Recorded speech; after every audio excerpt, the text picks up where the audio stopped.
Gloria a Dios. Amén. Gracias. Vamos ya a situarnos hoy en el Salmo 81 para los que nos siguen en las redes. Nuestra reunión de los miércoles, el estudio bíblico de los Salmos, que hemos venido trabajando ya por algún tiempo. Si usted quiere oír todo lo que hemos predicado o enseñado de los Salmos, pues aquí en esta misma página de Ricky Rosado o en el canal de YouTube, como Apóstol Ricky Rosado, ahí están todos estos estudios bíblicos, que si usted es un estudioso de la Biblia o le interesan los temas y el libro de los Salmos, pues ahí tiene toda una colección de enseñanza de los Salmos. Y estamos ya en estos Salmos de Asaf, uno de los músicos principales de la sala de concierto de David, de los adoradores, porque los Salmos son poemas, son unas poesías, con unas líricas, con sus notas musicales, pero son expresiones de la historia del pueblo de Israel de ese tiempo y inspirados a través de los salmistas y fueron plasmados como unos escritos donde Dios, a veces aquí hay salmos proféticos para el pueblo de Israel y salmos proféticos para nosotros, y hay revelaciones tremendas de la palabra del Señor. Este Salmo 81 y 82, uno tiene 16 versos, el otro tiene como 8, vienen después de unas situaciones que ocurrieron en esa época de unas guerras, de unas batallas, y los salmistas clamaron como si Dios se hubiese olvidado del pueblo. Y el mismo Salmo contesta básicamente que no fue que Dios se olvidó, es que fue la rebeldía del pueblo. El pueblo cayó en su propio castigo por su pecado. Y a veces nosotros pues no podemos ignorar eso, que muchas de las circunstancias que nos rodean es porque hay una maldición de pecado, hay una circunstancia de desobediencia, hay unas situaciones que tienen que ver con que nos apartamos de la misericordia de Dios. No es porque la misericordia no esté, es como el niño o la niña que tú los corriges o tú les hablas, pero si quiere el niño hacer lo que quiera hacer, pues tendrá la consecuencia de. Y en ese sentido, básicamente estos salmos ahora son salmos de restauración. Son salmos donde en alguna manera Dios invita al pueblo a una reconciliación, y los efectos también que tiene cuando nos reconciliamos, cuando nos apartamos de la vida de pecado, cuando nos arrepentimos, cuando buscamos a Dios de corazón. Hay una circunstancia. Voy a leer los versos para que usted los vea. Bondad de Dios y perversidad de Israel. Dios es bueno, Dios en su bondad y el pueblo en su perversidad. Al músico principal sobre el Salmo de Asaf: cantad con gozo a Dios, fortaleza nuestra. Al Dios de Jacob aclamar con júbilo, entonad canción y tañed del pandero, el arpa deliciosa y el salterio.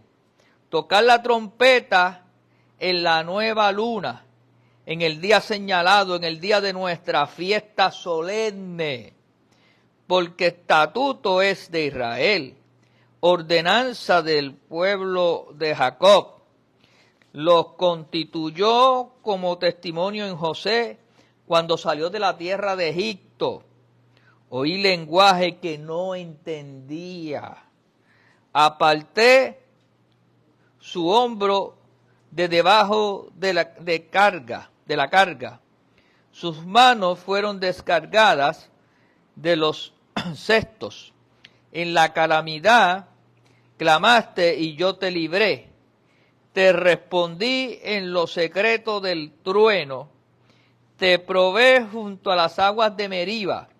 Oye, pueblo mío, y te amonestaré. Israel, si me oyere, no habrá en ti Dios ajeno. No te inclinarás al Dios extraño. Yo soy Jehová tu Dios, que te hice subir de la tierra de Egipto. Abre tu boca y yo la llenaré. Pero mi pueblo no oyó mi voz, e Israel no me quiso a mí. Los dejé, por tanto, en la dureza de su corazón. Caminaron en sus propios consejos. Oh, si me hubiera oído mi pueblo, y si en mis caminos hubiera andado Israel, en un momento habría yo derribado a sus enemigos y vuelto mi mano contra sus adversarios, los que aborrecen a Jehová, y se le habrían sometido, y el tiempo de ellos sería para siempre. Les sustentaría Dios con lo mejor del trigo, y con la miel de la peña les saciaría. Y es un salmo que sirve para nuestros tiempos, porque es una realidad de vida. Cuando el pueblo busca a Dios, cuando el pueblo alaba al Señor, cuando el pueblo honra al Señor, cuando entiende lo que Dios hizo con ellos y tú eres agradecido y vive en eso, pues la abundancia y la bendición va a estar. En resumen, pero cuando lo contrario, que el pueblo vuelve a sus andanzas, a sus rebeldías, a sus rebeliones, pues se causan una serie de dificultades.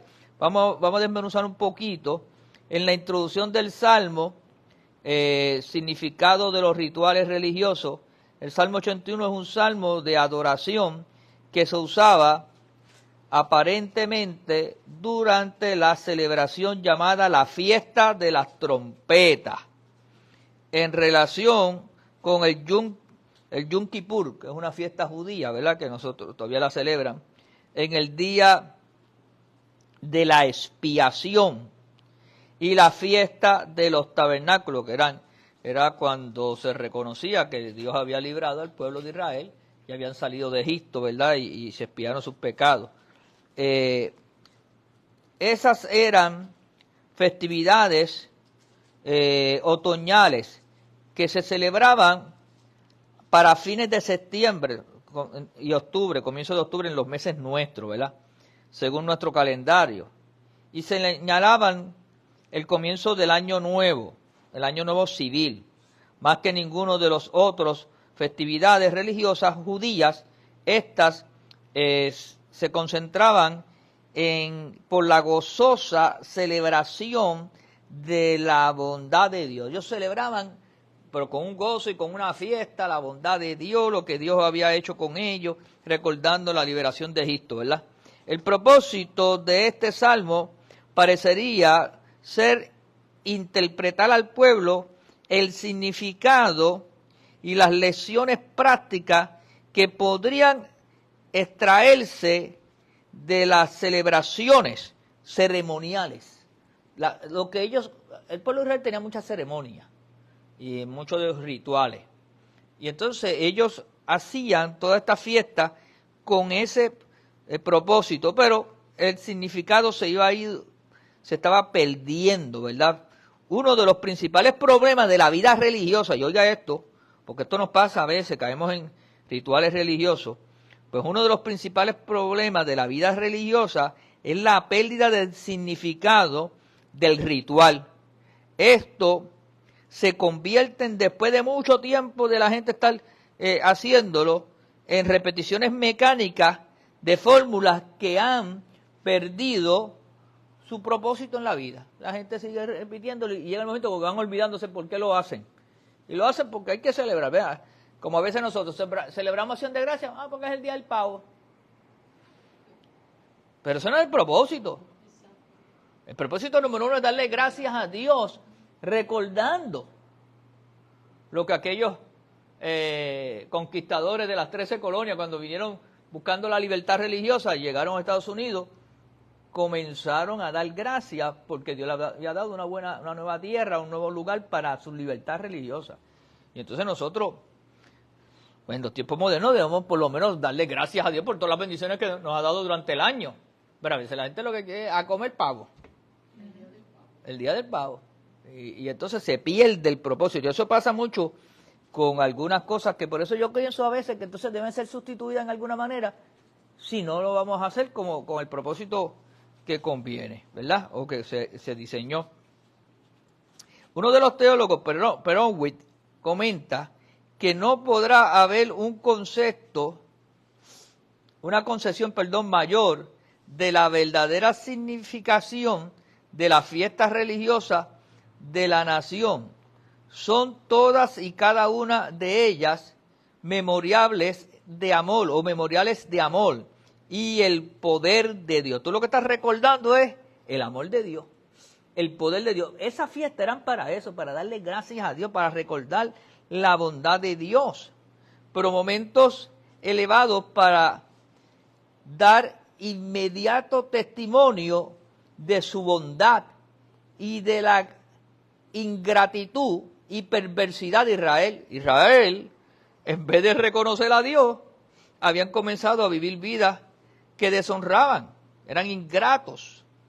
Otras tantas ocasiones solemnes en las que Él viene como rey y como padre para visitar a su pueblo, para volver a encender la llama de su lealtad y el afecto. Como siempre hemos dicho, Dios está buscando gente que le adore en espíritu y en verdad.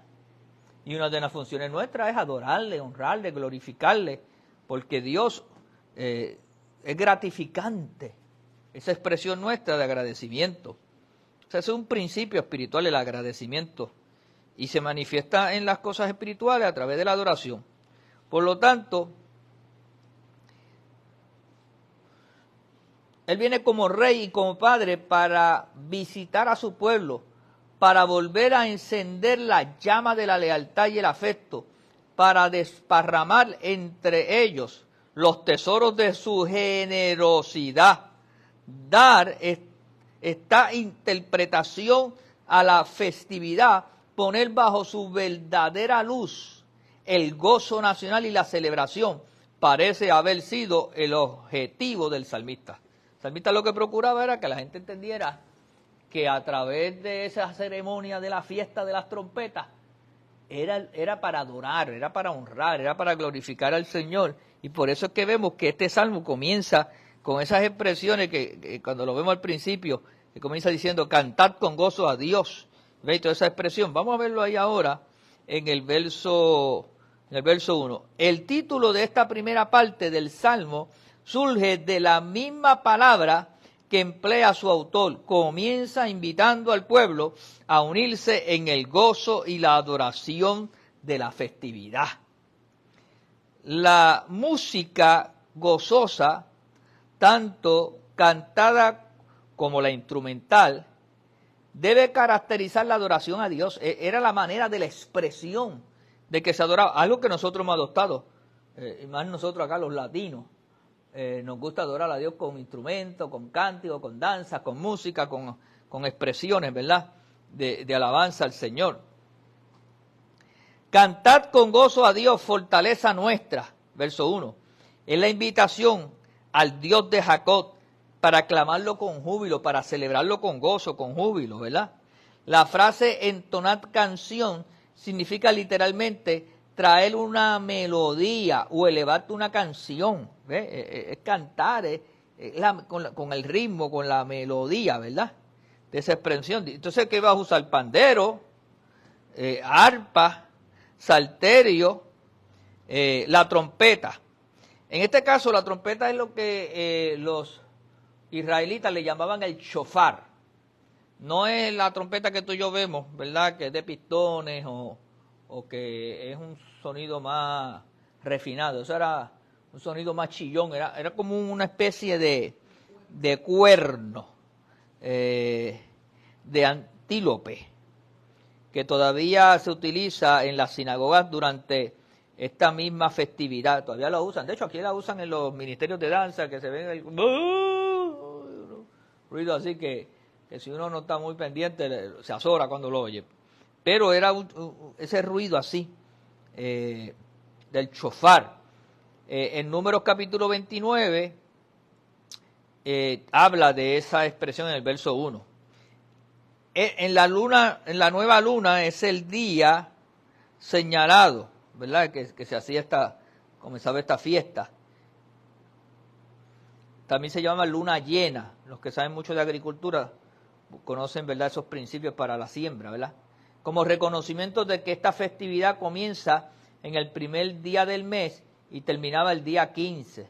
La razón que justifica como precepto es el estatuto, según el verso 4, y la ordenanza eran constituidos con ese propósito del testimonio, era para dar testimonio, ¿ves? Verso 4, porque estatuto es de Israel, ordenanza del Dios de Jacob, era algo que Dios había establecido. que se hiciera, y el Número habla sobre eso también, en el Éxodo, que era la salida de Egipto. Ahora dice, oír lenguaje que no entendía. Aquí hay dos interpretaciones sobre eso, pero yo me voy a someterla a la que dice, oí una voz que no conocía. El comentarista dice, era la voz de un Dios conocido y sin embargo desconocido, la que Israel escuchó desde el Sinaí. Dios se revelaba a Israel ahora en un nuevo sentido, no solo como el Redentor y Salvador de su pueblo, del cautiverio egipcio, sino también ahora como su rey, dictando una ley que los unía como pueblo y era la base de esa existencia nacional. De hecho, algunos piensan que no conocía la voz por el punto de que cuando en el Sinaí hubo esa gran experiencia allí donde Moisés recibe las tablas, Dios habló, pero quien lo estaba oyendo era Moisés. El pueblo lo que oyeron estruendos y rayos y relámpagos. Y se oía que aquello era un estruendo que había allí. Por lo tanto, ellos no conocían. Pero sí Moisés estaba conociendo porque estaba recibiendo los 10 mandamientos. Y Dios le dijo, escribe. Pero eso estaba resonando allá adentro y acá no entendían. Pero fíjese que el Salmo va trayendo esa conexión. Del verso 6 en adelante dice, el resto del Salmo tiene la forma de un oráculo, en el cual el salmista pronuncia las palabras de Dios hablando en primera persona. Se divide en dos partes bien definidas. Del verso 6 al 10, el significado del Éxodo. El Señor rememora la liberación del pueblo de su esclavitud de Egipto. Entonces vemos que esos versos que está hablando de la liberación del pueblo de Israel, de esa esclavitud, fue liberado del trabajo de esclavo. Mira cómo dice, aparté su hombro de debajo de su carga, sus manos fueron descargadas de los cestos. Acuérdate que ellos estaban cargando piedra y cargando rocas y cargando material para la construcción como esclavos de 400 años que estuvieron allí.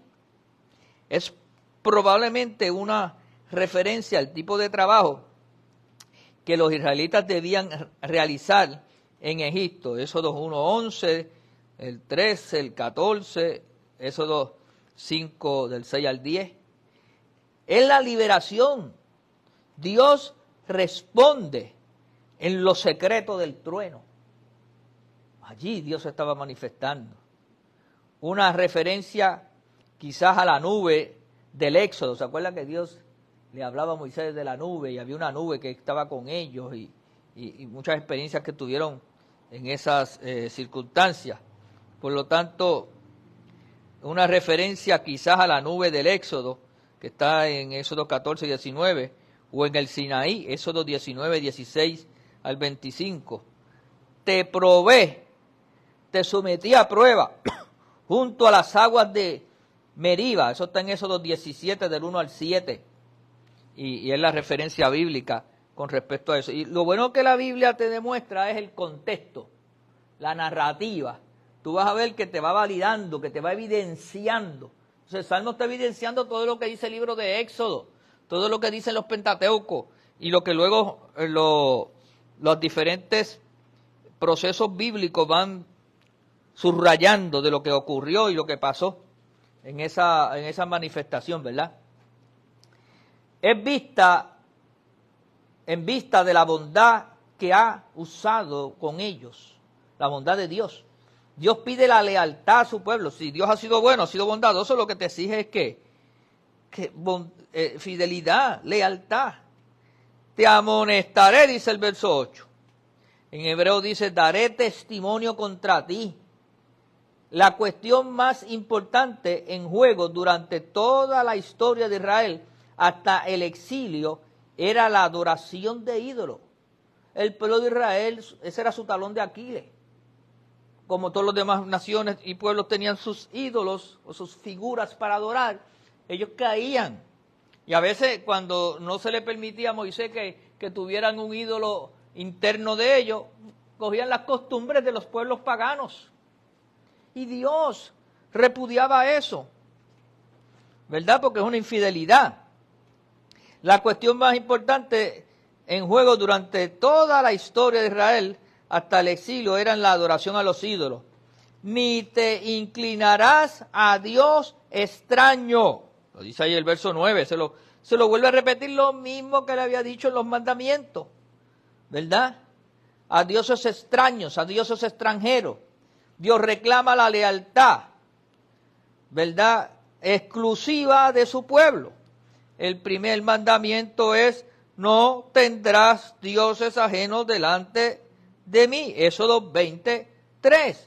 Y Dios, y la gente, aunque nosotros ha disminuido el estilo de dioses paganos con figuras, porque nosotros no practicamos eso casi nada, excepto algunas otras religiones, ¿verdad?, que tienen que si a Buda, que si tienen al otro y tienen alguna figura, pero la mayoría de Puerto Rico no.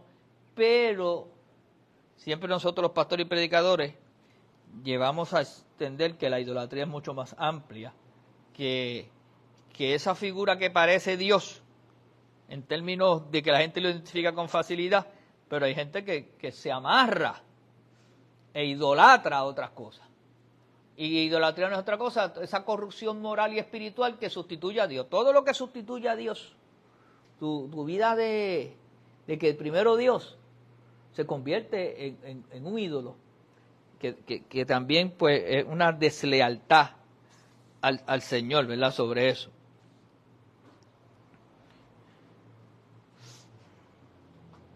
De los versos 11 al 16, la rebelión del pueblo, Dios habla ahora de la desobediencia y la infidelidad, pero mi pueblo no oyó. Es un acto de desobediencia. No oyó mi voz, e Israel no me quiso a mí. Y como traduce, ¿verdad?, el teólogo aquí hace una traducción, Powney, donde dice: no estaba dispuesto a obedecerme a mí. El terrible resultado de la rebelión es que Dios los abandonó a la dureza de su corazón y caminaron en sus propios consejos. Y eso lo vemos cada rato, ¿verdad?, en muchas naciones. Su pecado se convierte así en su principal, oiga esto, su pecado se convierte así en su principal castigo. No es que Dios te castiga, es tu propio pecado. Verso 12. Su pecado se convierte en su propio principal castigo, tal como Pablo afirma en el libro de Romanos capítulo 1 y el verso 24, y ahí usted puede ver una lista de pecados que es como el perro cuando se vuelve a su vómito, ¿verdad? Por lo cual también Dios los entregó a la inmundicia en las concupiscencias de sus corazones, de modo que deshonraron entre sí sus propios cuerpos. Cambiaron la relación natural de la creación y la desnaturalizaron, haciendo pecados contra natura. Y hoy en día vemos la humanidad haciendo eso. Y las consecuencias que eso tiene, que si sida, que si cáncer, que si enfermedades venéreas, que si infecciones, que sé yo qué. Busque por ahí la retragila de cosas que hay.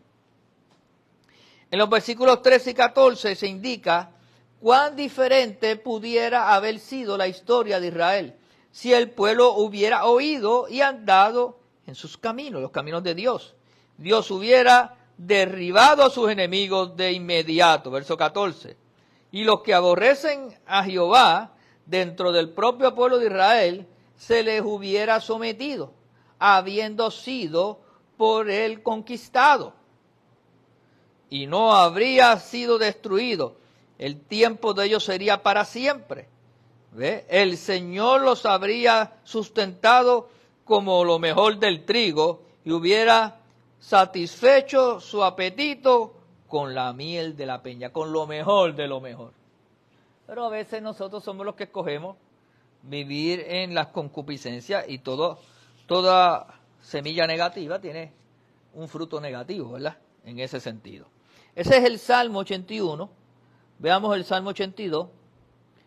Que apenas tiene 8 versos, y dice, amonestación contra los juicios injustos. Es cuando la sociedad opera injustamente. Dios está en la reunión de los dioses. En medio de los dioses juzga. ¿Hasta cuándo juzgaréis justamente y aceptaréis las personas de los impíos? Defended al débil y al huérfano. Mire eso, defender al débil y al huérfano. Hacer justicia al afligido y al menesteroso. Librad al afligido y al necesitado. Librarlo de la mano del impío, del opresor, ¿verdad?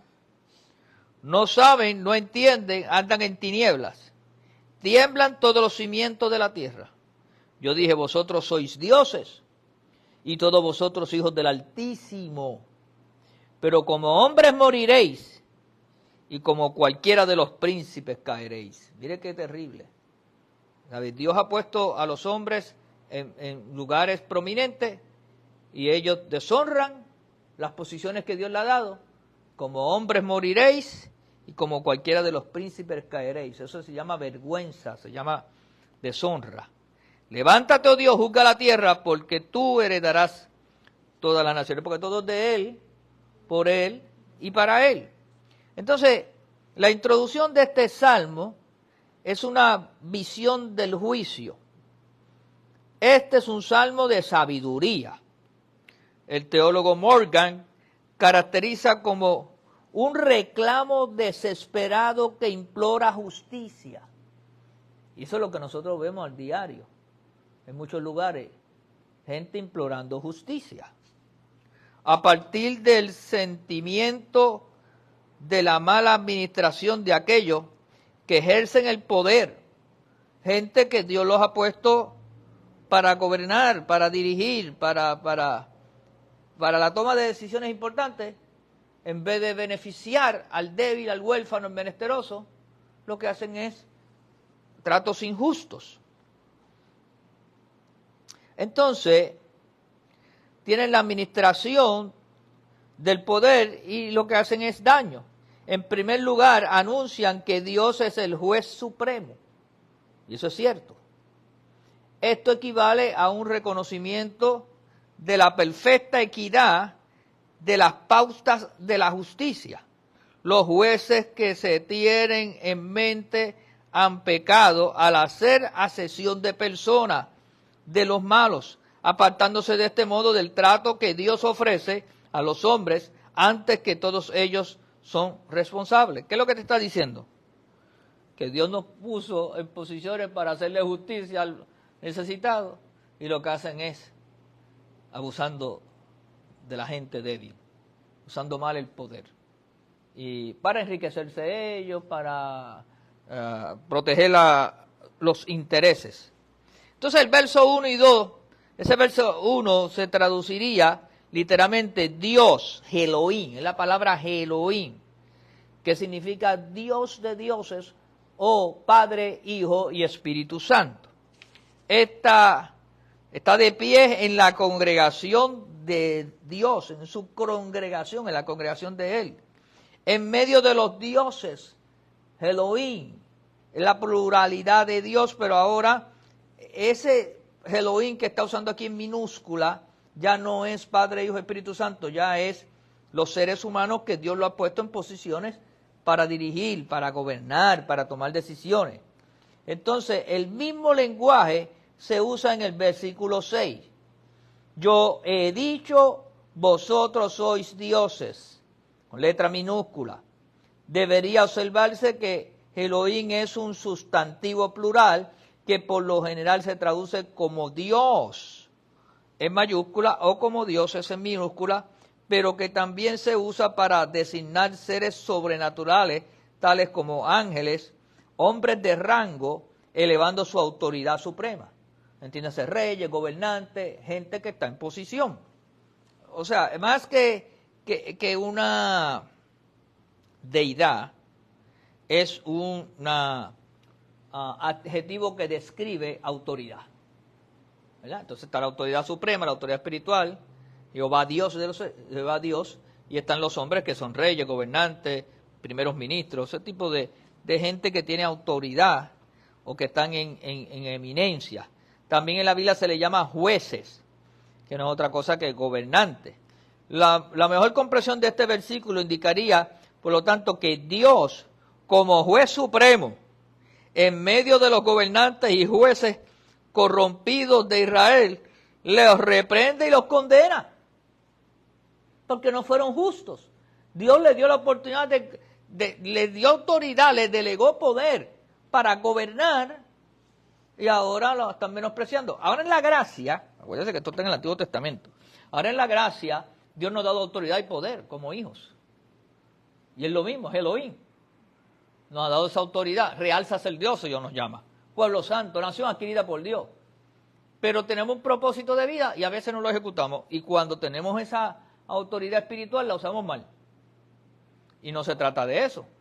Se trata de usarla para honrar a Dios, para glorificar a Dios, para exaltar su nombre, para hacer justicia. ¿Hasta cuándo juzgaréis injustamente y aceptaréis las personas de los impíos? Nosotros estamos para crear una diferencia, es decir, ¿los juzgará con parcialidad favorables a ellos?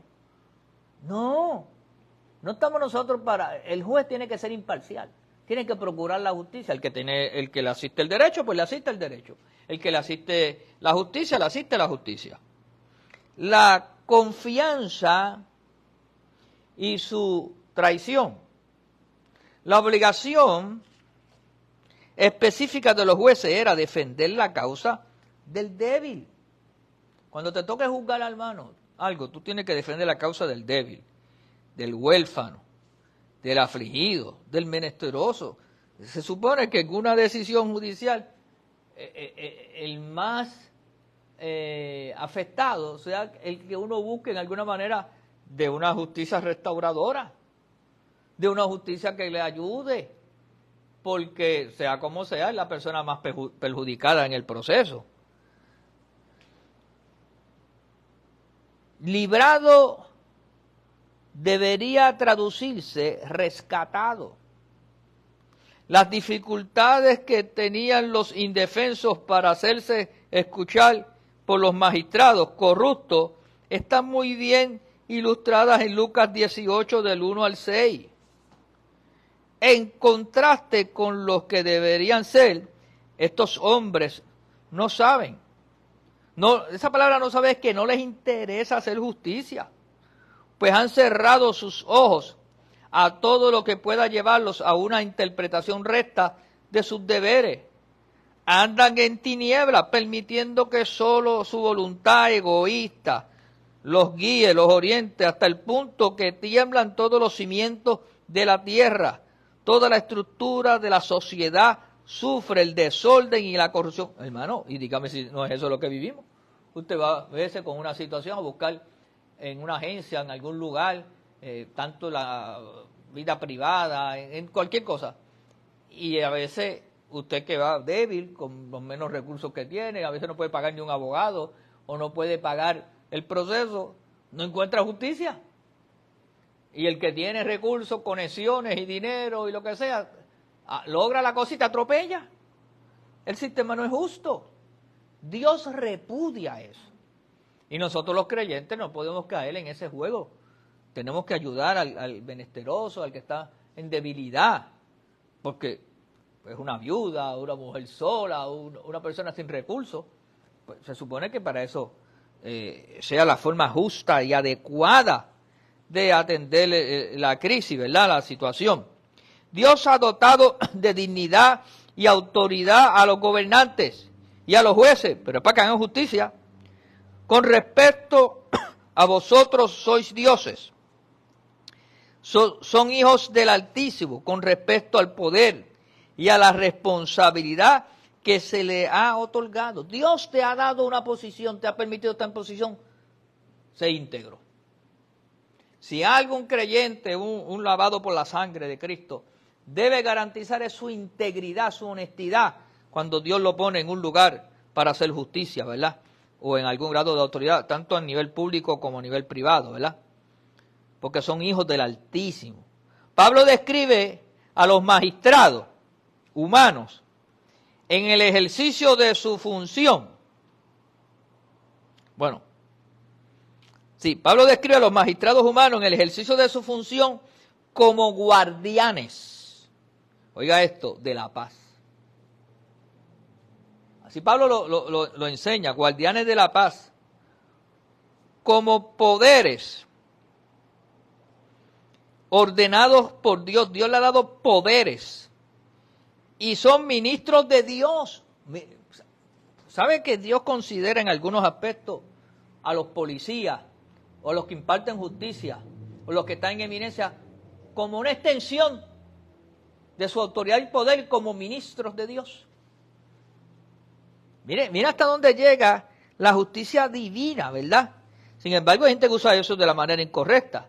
Resistir su autoridad equivale a resistir la autoridad de Dios. ¿Dónde está eso? Para que lo lea. Romanos 13, del 1 al 6. Ahí usted va a tener ese contexto bíblico, esa validación. A causa de su traición a la confianza que se le ha tenido en ellos, estos gobernantes corruptos han de morir, como cualquiera de los príncipes caeréis.